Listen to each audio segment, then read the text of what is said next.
Bonjour. Vous allez bien?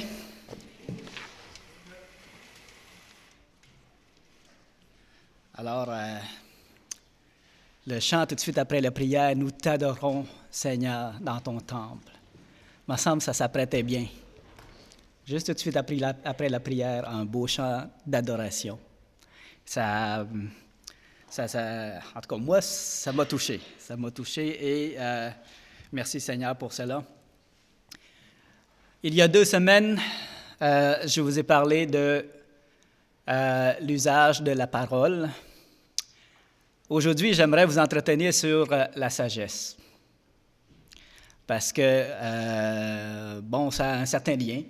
La sagesse est souvent manifestée dans l'usage de la parole, mais ce n'est pas le seul domaine dans lequel la sagesse doit se manifester.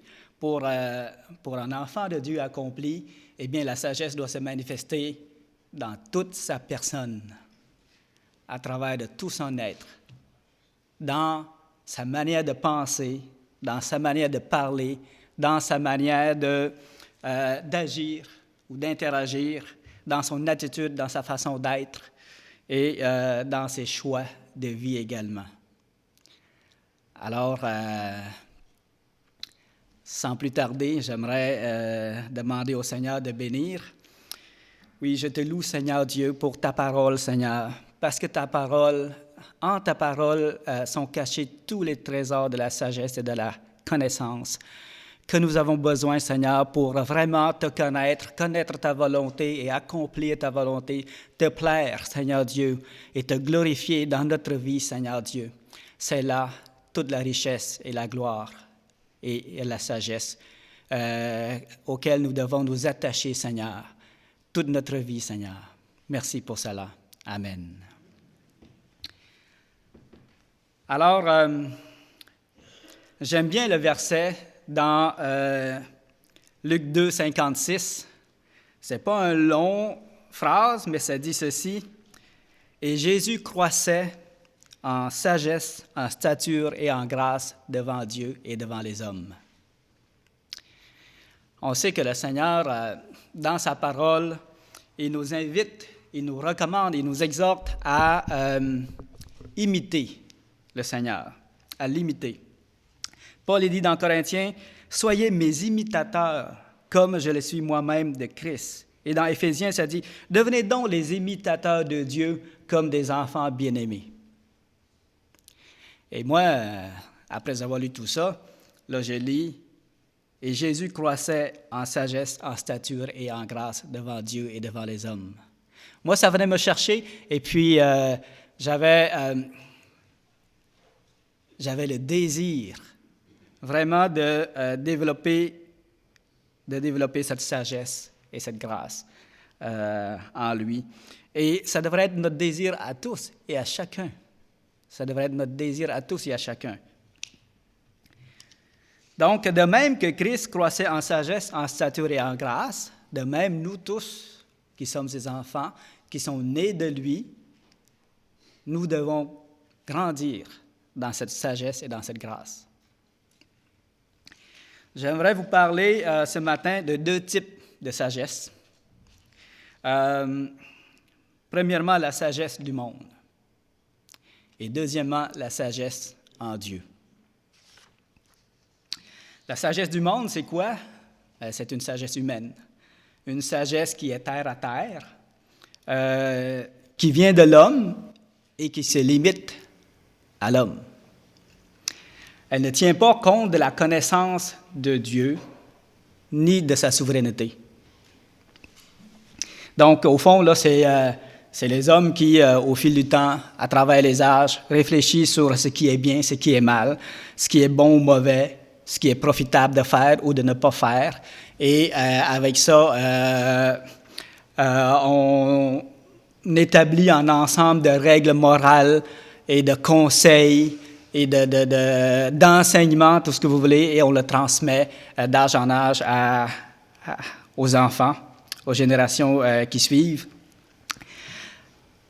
Selon moi, cette sagesse-là est utile. Alors, il faut dire les vraies choses. Ce n'est pas qu'elle est complètement inutile, mais elle est utile et bonne, mais seulement pour la vie sur la terre. OK, on s'entend? Seulement pour la vie sur la terre. Elle ne sert à rien pour la vie éternelle, au-delà de cette terre. Prenons par exemple quelques-uns des enseignements qu'on reçoit dans le monde. Les fables de La Fontaine, est-ce que vous les connaissez? Certainement. Le cigale et la fourmi.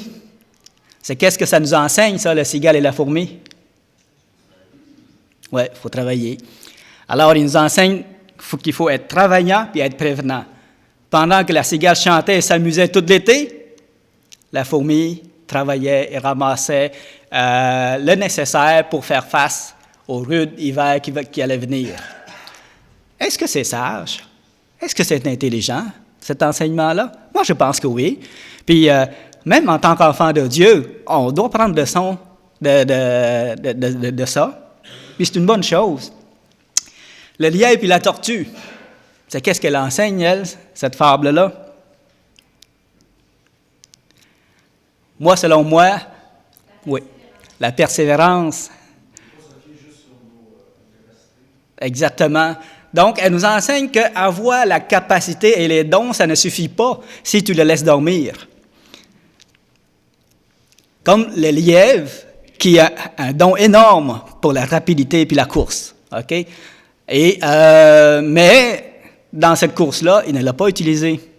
Il préférait aller s'amuser avec les fleurs et se pensait tellement bon qu'il n'y a pas besoin de se forcer. Donc, il avait tout son temps à perdre en route.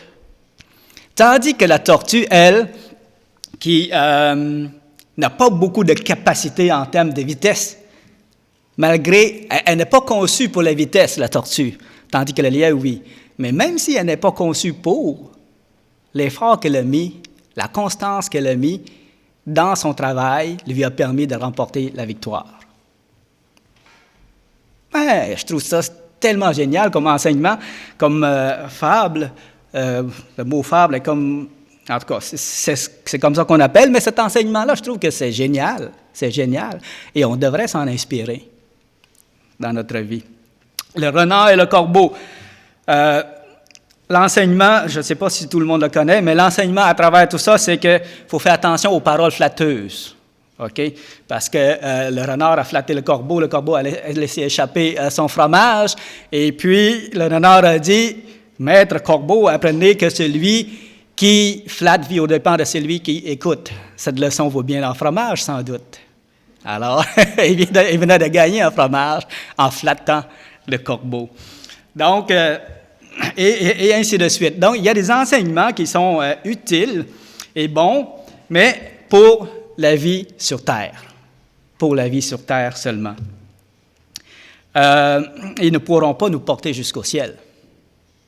Loin de là. Alors, c'est bon pour l'homme de connaître cela, d'être sage, d'une sagesse humaine, on pourrait dire, mais ça ne suffira pas pour aller au ciel. Du coup, la sagesse humaine devant Dieu, elle devient inutile. Parce que le Seigneur ne nous appelle pas à regarder seulement à la terre, mais il nous appelle à regarder plus loin que la terre. Il nous enseigne à regarder au ciel, à la vie éternelle, et c'est ce qui importe. Donc, la sagesse humaine est inutile sur le plan de Dieu parce qu'elle ne révèle pas Dieu.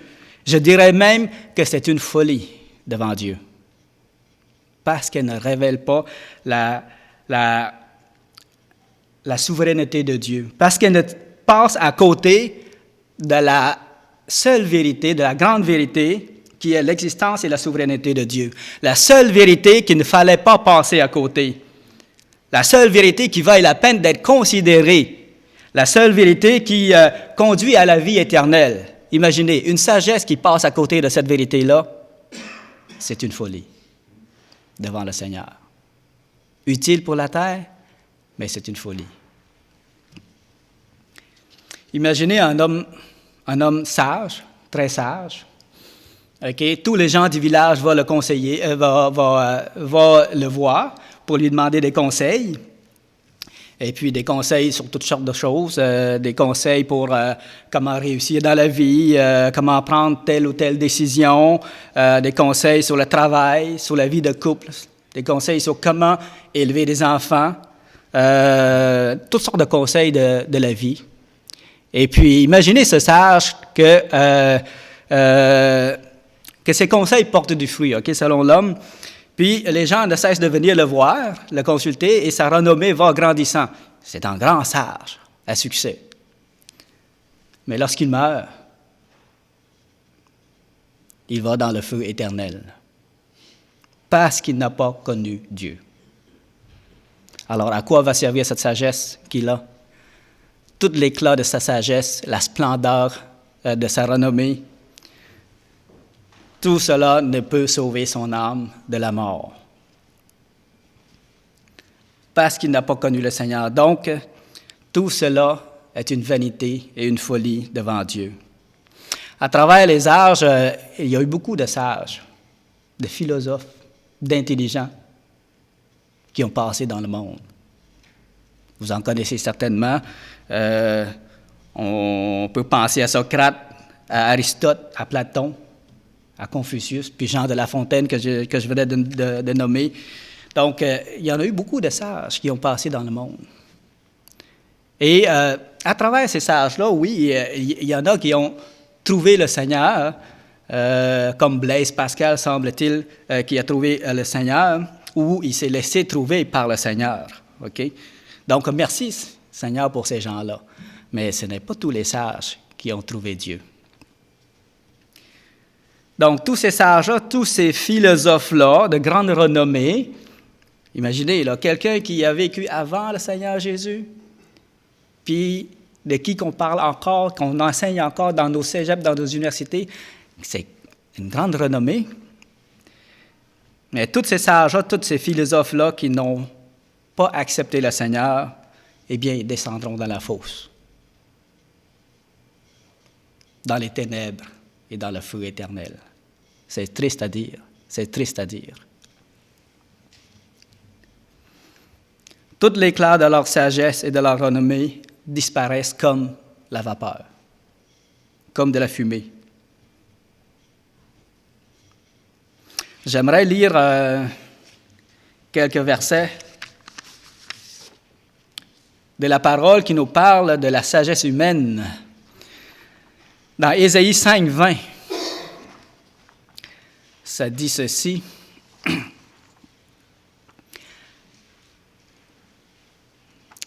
Malheur à ceux qui appellent le mal bien et le bien mal, qui changent les ténèbres en lumière et la lumière en ténèbres, qui changent l'amertume en douceur et la douceur en amertume. Malheur à ceux qui sont sages à leurs propres yeux et qui se croient intelligents. C'est bien des cas dans beaucoup de personnes, dans beaucoup de monde. Dans Isaïe 19, le verset 11, ça dit ceci, « Les sages conseillers de Pharaon forment un conseil stupide. » Chapitre 29, le verset 14, dans Isaïe encore, ça dit ceci, « C'est pourquoi je frapperai encore ce peuple par des prodiges et des miracles, et la sagesse des sages périra, et l'intelligence des hommes intelligents disparaîtra. » Alors, on voit comment que la sagesse humaine n'a pas un grand poids devant le Seigneur. Ésaïe 44, le verset 25, ça dit ceci.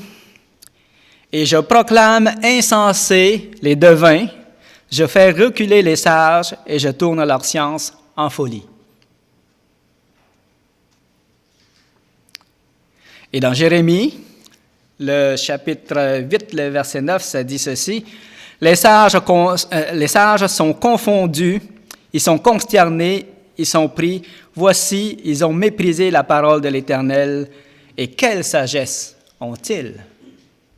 Quelle sagesse ont-ils? Ce que les hommes appellent sage, s'ils n'ont pas le Seigneur, ils auront beau être sages, mais devant Dieu, leur sagesse ne tienne pas. Ils ne tiennent pas. J'aimerais vous partager aussi le verset dans 2 Timothée 4, 3. Ça dit ceci, et c'est une prophétie, et je crois qu'on est quand même en train de vivre pas mal ce qui est écrit. Car il viendra un temps où les hommes ne supporteront plus la saine doctrine, mais ayant la démangeaison d'entendre les choses agréables, ils se donneront une foule de docteurs. Détourneront l'oreille de la vérité et se tourneront vers des fables. OK, on s'entend qu'ici, moi je ne pense pas que les fables de La Fontaine soient inclus là-dedans, OK? Mais de quelle fable parle-t-il ici? Il y a des années, quand j'ai commencé à réfléchir sur cette parole-là, je me suis aperçu que oui, il y a beaucoup de fables qui nous éloignent de Dieu. Des enseignements, si vous voulez, des doctrines ou des courants de pensée qu'il y a dans le monde qui nous éloignent de Dieu. OK, la Bible appelle fables, mais ce n'est pas nécessairement des fables, c'est des enseignements, des pensées, des théories qui nous éloignent de Dieu. Parce que ça dit ici, ils se donneront une foule de docteurs. Ils ne supporteront plus la saine doctrine, mais ils vont avoir la démangeaison d'entendre ce qui est agréable. Ah, toi, ton Dieu, là, je veux rien savoir. Lui, il veut que je vive sans péché. Je veux rien savoir. C'est pas beau à entendre, ça. Hein? Moi, ce que je veux entendre, là, c'est l'homme qui vient du singe. Ah oui, et ça, c'est intéressant. Ça, c'est un fable. En tout cas, on peut le catégoriser là-dedans. Parce qu'on a inventé une théorie qui contredit la parole de Dieu et dans laquelle tous les scientifiques se plaisent à aller là-dedans parce que, tu sais, là, c'est plus logique, c'est plus scientifique, semble-t-il. Alors ça, c'en est une fable que dont cette parole parle. Et, on peut parler du nouvel âge. Ah, nous sommes des dieux. Nous sommes des dieux. Nous venons ici pour apprendre, acquérir de l'expérience, pour devenir meilleurs encore. Ah, c'en est une autre fable, ça. Donc, rendu à ce point-là, on ne parle plus de sagesse, mais plutôt une folie parce qu'on contredit carrément les enseignements de la parole, les enseignements de Dieu.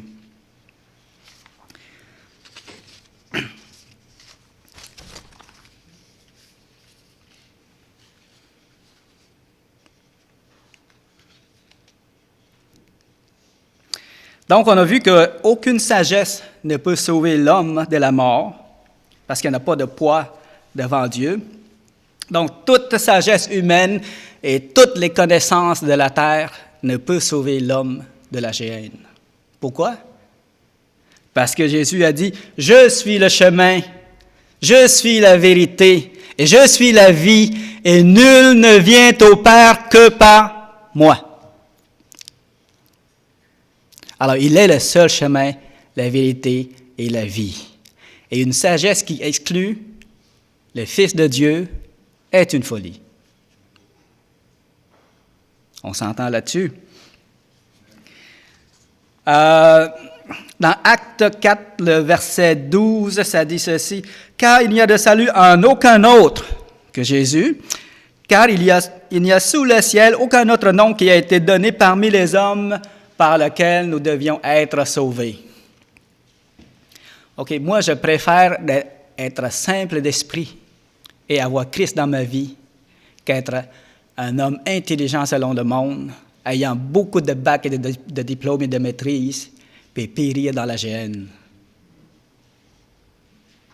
J'aime mieux être en simple d'esprit et avoir la vie éternelle. Amen.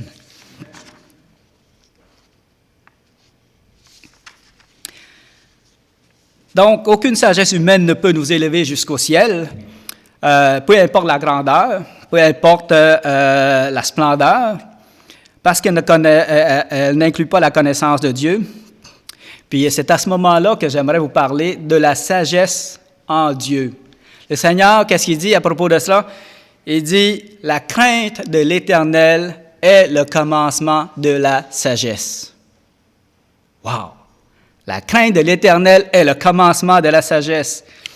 Et dans Proverbe 15, le verset 33, ça dit ceci, « La crainte de l'Éternel enseigne la sagesse. » Pourquoi qu'on dit qu'il est le commencement? Parce qu'elle enseigne la sagesse. Et moi, je vais ajouter, « La crainte de l'Éternel est source de sagesse. »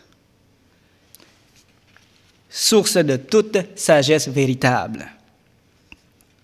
Parce qu'elle nous révèle la grandeur de Dieu, elle nous révèle sa majesté, sa royauté, sa souveraineté, et toutes les vérités qui sont dans le ciel et qui le concernent. Et la crainte de l'Éternel nous révèle tout cela. C'est tout cela qu'il ne fallait pas ignorer, qu'il fallait croire et accepter. Donc, la crainte de l'Éternel nous conduit à accepter la réalité du Dieu 3 fois saint, du Dieu véritable, le Dieu tout-puissant qui a pouvoir sur toutes choses, à qui appartient toutes choses, les vivants, les bêtes et les hommes. Alors ça, c'est des vérités importantes qu'il ne faut pas passer à côté, qu'il ne faut pas ignorer.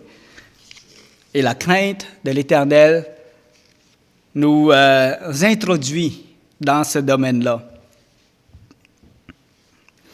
Et puis, ultimement, la crainte de l'Éternel va nous conduire à accepter sa bonté et son cadeau le plus précieux, qui est Jésus-Christ, qui est le chemin, la vérité et la vie. Alors, celui qui craint Dieu est un homme intelligent. D'accord avec ça? Et celui qui rejette son Dieu est un insensé. Quand même, s'il est rempli de sagesse selon l'homme.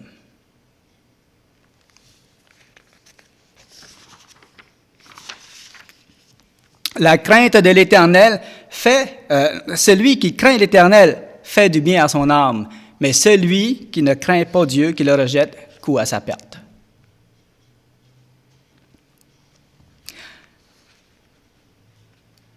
Dans Colossiens 2, le verset 2 à 3, ça dit ceci.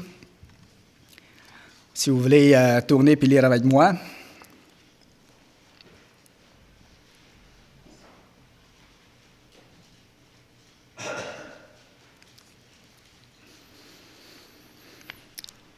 Afin qu'ils aient le cœur rempli de consolation, qu'ils soient unis dans la charité et enrichis d'une pleine intelligence pour connaître le mystère de Dieu, savoir Christ.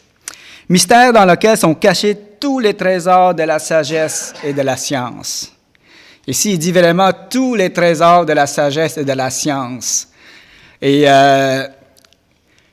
que Dieu le Père ait fait un plan dès avant la fondation du monde pour destiner son Fils à être une victime expiatoire pour le péché du monde. Et qu'il a marqué un temps précis pour sa venue, un temps précis pour sa mort, un temps précis pour sa résurrection et un temps précis pour son retour. Et qu'il a marqué, qu'il a destiné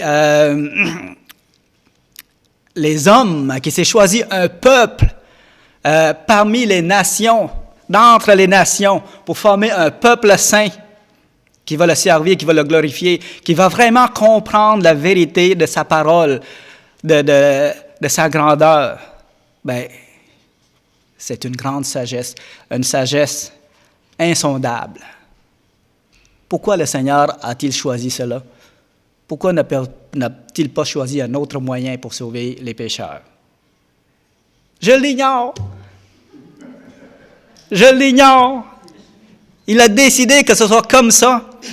Et tout ce qu'il décide est sage parce que c'est lui le maître suprême de toutes choses. Alors, celui qui obéit à ce maître suprême-là est sage et intelligent. Puis celui qui s'y rebelle court à sa perte.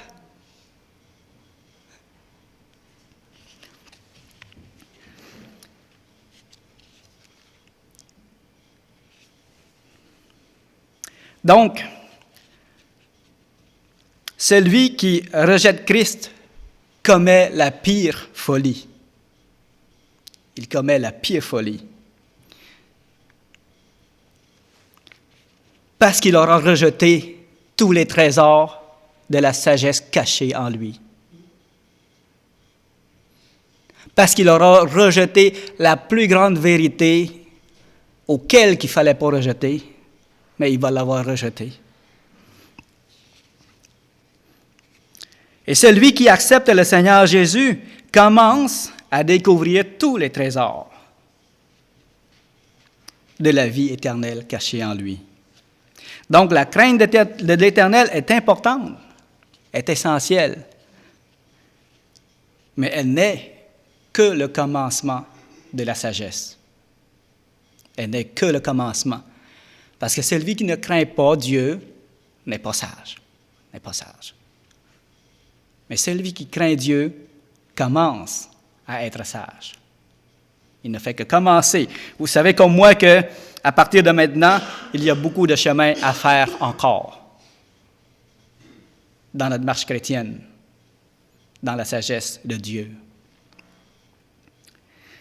Alors Jésus croissait en sagesse, en stature et en grâce devant Dieu et devant les hommes, et tous ceux qui sont nés de lui doivent suivre ses traces. C'est maintenant que ça commence. C'est maintenant que ça commence. Avant, on était ignorants. Avant, on était, même si on se pensait sage, qu'on connaissait plein de choses, mais on n'était rien. On n'était rien. On n'avait rien pour plaire au Seigneur. Notre connaissance du monde ne valait rien. Maintenant que nous commençons à craindre le Seigneur, maintenant nous commençons à être sages. Et ce n'est que le commencement. Dans le Seigneur, nous sommes exhortés à rechercher et à grandir en sagesse et en grâce devant Dieu et devant les hommes. J'aime à me répéter, parce que ça me touche cette parole-là. Alors, on peut lire quelques versets dans les Proverbes. Proverbe 2, le verset 3 à 6. Tous des encouragements qui nous... toutes des paroles qui nous encouragent à rechercher cette sagesse-là. Donc, dans Proverbe 2, le verset 3 à 6, ça dit ceci. « Oui, si tu appelles la sagesse et si tu élèves ta voix vers l'intelligence, alors... et si tu cherches la sagesse comme l'argent, et si tu la poursuis comme un trésor, alors tu comprendras la crainte de l'Éternel et tu trouveras la connaissance de Dieu. Car l'Éternel donne la sagesse, de sa bouche sortent la connaissance et l'intelligence. » Donc ici, on parle de rechercher la sagesse comme l'argent et de la poursuivre comme un trésor. Lequel parmi nous cherche la sagesse comme ça? Non, pas moi, pas encore. Mais on est exhorté à le faire. On est exhorté à le faire. Proverbe 3, le verset 13, ça dit ceci. « Heureux l'homme qui a trouvé la sagesse et l'homme qui possède l'intelligence, car le gain qu'elle procure est préférable à celui de l'argent et le profit qu'on en tire vaut mieux que l'or. » Alors, Salomon, vraiment, il exalte la sagesse et encourage à chercher cela. Proverbe 16, le verset 16, ça dit ceci. Combien acquérir la sagesse vaut mieux que l'or, combien acquérir l'intelligence est préférable à l'argent. Encore une fois, il compare la sagesse à l'argent, aux richesses mondaines, et il dit que la sagesse est préférable. On s'entend ici. Salomon ne parle pas d'une sagesse humaine. Il parle de la sagesse en Dieu. D'accord? Et Jacques, lui, qu'est-ce qu'il nous dit? Le verset qu'on connaît tous. Jacques 1, le verset 5 à 6. « Si quelqu'un d'entre vous manque de sagesse, qu'il la demande à Dieu, qui donne à tous simplement et sans reproche, et elle lui sera donnée, mais qu'il la demande avec foi, sans douter. » Moi, j'ai demandé au Seigneur qu'il me donne la sagesse. Le Seigneur m'a fait comprendre que oui, demande et aie foi, mais pratique la sagesse également. Pratique. Alors, pratiquer la sagesse, c'est quoi? Qu'est-ce que la sagesse dans le Seigneur? Comment vivre et grandir dans cette sagesse-là?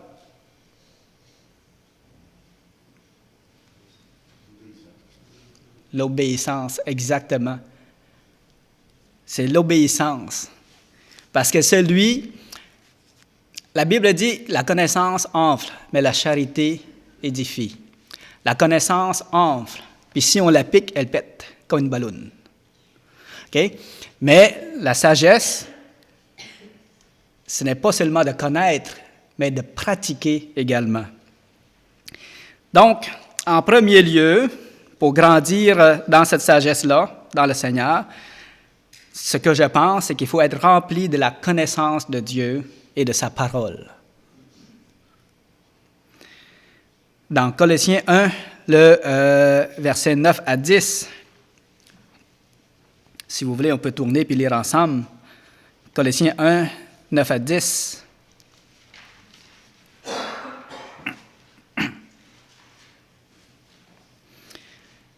C'est pour cela que nous aussi, depuis le jour où nous avons été informés, nous ne cessons de prier Dieu pour vous et de demander que vous soyez remplis de la connaissance de sa volonté, en toute sagesse et intelligence spirituelle, pour marcher d'une manière digne du Seigneur et lui être entièrement agréable, portant des fruits en toutes sortes de bonnes œuvres et croissant par la connaissance de Dieu. OK, ici, on met beaucoup l'accent sur la connaissance. On parle de la connaissance de Dieu, la connaissance de sa parole et la connaissance de sa volonté. Comment voulez-vous plaire à Dieu si vous ne connaissez pas sa volonté? On ne peut pas. Il faut le connaître pour commencer à plaire au Seigneur. Donc, un des points capitaux ici, pour marcher selon la sagesse, c'est d'être instruit dans la parole, dans les Saintes Écritures. Et pour cela, il faut la connaître, il faut la lire, il faut la sonder, il faut la méditer, il faut la partager et il faut la vivre également. C'est elle qui nous fera grandir à l'état d'homme fait.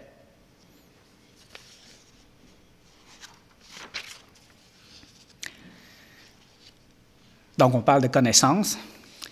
Et comment vivre et grandir dans la sagesse? Eh bien, deuxièmement, c'est ce qu'on a mentionné, obéir à Dieu et à sa volonté. Là, on parle d'une sagesse pratique. Une sagesse pratique. Si nous connaissons sa volonté, nous sommes heureux pourvu que nous la pratiquions.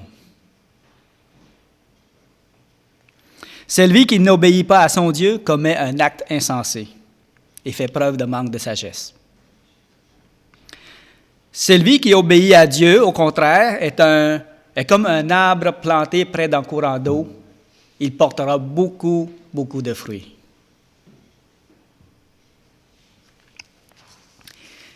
C'est une gloire pour un arbre que de porter beaucoup de fruits.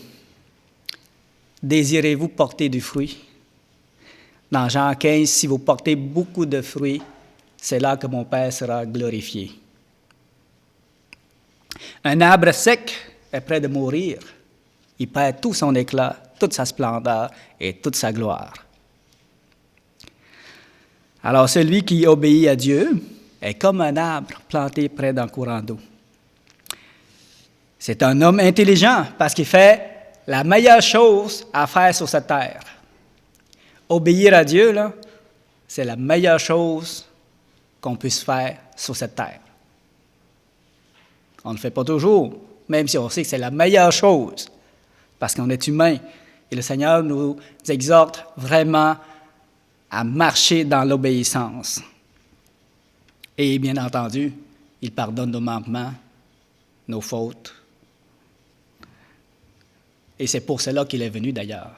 Il n'est pas venu pour sauver les justes, pour sauver les parfaits, mais il est venu pour sauver les pécheurs perdus incapables de le satisfaire, incapables de faire sa volonté, incapables de se sauver eux-mêmes. C'est pour cela qu'il est venu. Il est venu pour vous et moi et pour le monde entier, parce que personne sur cette terre n'est parfait. Personne ne mérite d'aller au ciel. Un autre point que j'aimerais partager, c'est de marcher dans l'humilité. Maintenant que nous connaissons Dieu, sa majesté, sa grandeur, sa puissance, sa sagesse, sa richesse, sa royauté, sa souveraineté sur toutes choses, maintenant que nous connaissons sa volonté également, maintenant nous devons nous humilier et marcher humblement devant lui.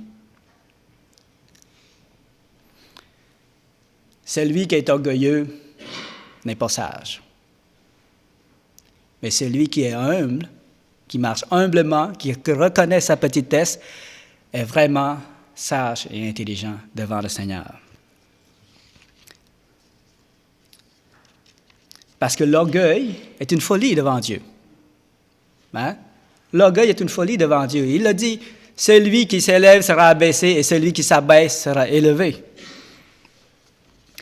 Et puis, en réalité, l'homme n'a aucun sujet de se glorifier. L'apôtre Paul le dit très bien, « Qu'as-tu que tu n'aies reçu? Et si tu l'as reçu, pourquoi t'en glorifies-tu? » C'est comme si tout ça venait de toi, que c'est toi qui as formé toutes ces choses-là. Pas vrai, pas vrai. Tout ce que nous avons vient de Dieu. Nous a été donné notre corps, notre vie, la beauté, l'intelligence, la grandeur, la petitesse. Toutes ces choses-là viennent de lui et tout le reste, les biens matériels, c'est lui qui les a créés. On peut se vanter, j'ai travaillé, par mon travail j'ai gagné de l'argent, avec mon argent j'ai acheté une bicyclette, c'est à moi, gloire à moi. Non. C'est Dieu qui t'a donné du travail. Puis d'ailleurs, ta bicyclette, si le Seigneur n'avait pas créé le métal là, et tout ce qui la compose, l'intelligence des hommes n'aurait même pas pu former une bicyclette pour toi. Alors, tout vient de Dieu. Et celui qui s'en vante, qui se vante d'être quelque chose, de posséder quelque chose, d'être intelligent, d'être beau et belle, d'être grand, d'être fort, fait un acte insensé devant le Seigneur. Et le Seigneur n'aime pas l'orgueil de l'homme à cause de cela. Parce que nous n'avons rien à nous vanter. Si même le souffle de notre vie ne dépend même pas de nous, ne vient même pas de nous, de quoi pouvons-nous nous glorifier? Rien. Absolument rien. Donc, celui qui prend connaissance et qui est conscient de cette réalité-là et qui s'humilie devant Dieu, eh bien, c'est un homme sage et intelligent. Mais celui qui s'enorgueillit commet un acte insensé devant le Seigneur. Heureux celui que le Seigneur élève, parce qu'on parle tantôt que celui qui s'élève sera abaissé, celui qui s'abaisse sera élevé. Alors, heureux celui que le Seigneur élève, parce que personne ne pourra l'abaisser. OK? Le Seigneur, il dit, quand tu entres, quand tu te présentes quelque part, eh bien, ne t'assois pas à la première place, mais va t'asseoir en arrière dans la dernière place, afin que, s'il y a lieu, quelqu'un qui te demande de dire, non, va pas t'asseoir là, viens t'asseoir ici, nous t'avons réservé une place d'honneur là. À ce moment-là, tu es honoré. Mais si tu t'en vas t'asseoir en avant à une belle place et que quelqu'un dit, mon ami, peux-tu te tasser de là puis aller t'asseoir plus loin parce que ça c'est réservé à quelqu'un d'autre, alors là, on aurait honte. On aurait honte. Alors, celui qui s'élève sera abaissé et celui qui s'abaisse sera élevé. Et celui que le Seigneur élève, personne ne peut l'abaisser. J'aime bien mieux que le Seigneur m'élève que m'élever moi-même. Et j'imagine que c'est pareil pour vous. C'est bien. Alors, un autre point, pour marcher dans la sagesse, c'est la maîtrise de sa langue. Bien entendu, nul ne peut être sage s'il ne cesse de dire des paroles insensées. La sagesse impose une utilisation sensée et prudente de la parole. On en a parlé il y a 2 semaines, je ne reviendrai pas là-dessus, mais c'est pour mentionner que l'usage de la parole prend beaucoup de place également dans la pratique de la sagesse en Dieu. Donc, la connaissance de sa volonté, l'obéissance à sa parole, la maîtrise de sa langue, l'humilité ne sont que quelques exemples que je donne pour illustrer une vie, pour illustrer la sagesse mise en action, en pratique. OK? En réalité, la sagesse est dans la pratique de toutes les vertus bibliques. De toutes les vertus bibliques. On peut nommer n'importe quelle vertu. Par exemple, la justice. Et on pourrait faire la même chose. Celui qui pratique la justice est sage et intelligent. Et celui qui ne la pratique pas est un homme insensé. On peut nommer la patience et dire également que celui qui pratique la patience est sage et intelligent. Et celui qui se met en colère rapidement est un homme insensé. Alors, vous me voyez venir, c'est que la sagesse est dans la pratique de tout ce que le Seigneur nous a enseigné, la pratique de sa parole, de toutes ses vertus. Au fond, c'est de connaître et pratiquer. La connaissance à elle seule ne peut nous rendre sages. Elle ne peut nous rendre sages. Quelqu'un qui me citerait le psaume 119 par cœur, ou n'importe quel autre psaume, n'importe quel autre livre qui me sortirait plein de versets, parce qu'il les a appris tous par cœur, mais qui ne la vit pas, moi je ne trouverais pas ça sage. Alors la connaissance seule ne peut rendre sage quelqu'un. C'est vraiment de la vivre, de la pratiquer. C'est ça qui va démontrer une sagesse dans le Seigneur. Il y a beaucoup de folie dans la vie d'un homme, même dans celle du croyant. OK? Parce qu'à chaque fois que nous désobéissons à Dieu, nous commettons un acte de folie. Et ça arrive. Ça arrive à des chrétiens. Ça arrive à tout le monde. Et même les prédicateurs en avant ne sont pas exempts de ça. OK? Alors, il y a beaucoup de folie dans la vie d'un homme. Il faut prendre conscience de cela et chercher à s'améliorer, à grandir dans le Seigneur. Il y a beaucoup de choses à mettre en pratique dans la parole de Dieu. Vous en savez autant que moi. Beaucoup de choses à mettre en pratique. Seulement de dire d'aimer son prochain comme soi-même, puis de le faire parfaitement, ça c'est tout un contrat. Tout un contrat. Puis d'aimer Dieu de tout son cœur, de toute sa force, de toutes ses pensées. Oh, ça vous parlez d'un commandement. Vous parlez de quelque chose à faire. Et ça, ce n'est que le résumé de ce qu'il y a à faire. Si on allait dans les détails, il y a beaucoup de choses à mettre en pratique dans le Seigneur. Et nul n'est parfait. Personne ne pourra mettre en pratique parfaitement la volonté de Dieu. Mais son Fils est venu mourir sur la croix pour nous pardonner justement nos péchés, nos manquements. Mais nous sommes exhortés à connaître sa parole et à la mettre en pratique. La crainte de l'Éternel est le commencement de la sagesse, mais la mise en pratique de sa parole en est l'accomplissement. OK? Celui qui obéira parfaitement à Dieu sera parfaitement sage. On sait que ça ne se peut pas, Mais je vous dis quand même cette parole, celui qui obéira parfaitement à Dieu sera parfaitement sage, et celui qui n'obéit pas est insensé de cœur. En résumé, c'est pas compliqué la sagesse, c'est ça. C'est ça. Donc, puissions-nous grandir dans la connaissance et l'obéissance à sa parole, comme Jésus, croître en sagesse et en grâce devant Dieu et devant les hommes. Moi, je vous laisse sur cette parole. Que le Seigneur vous bénisse, et j'inviterai notre frère à revenir en avant.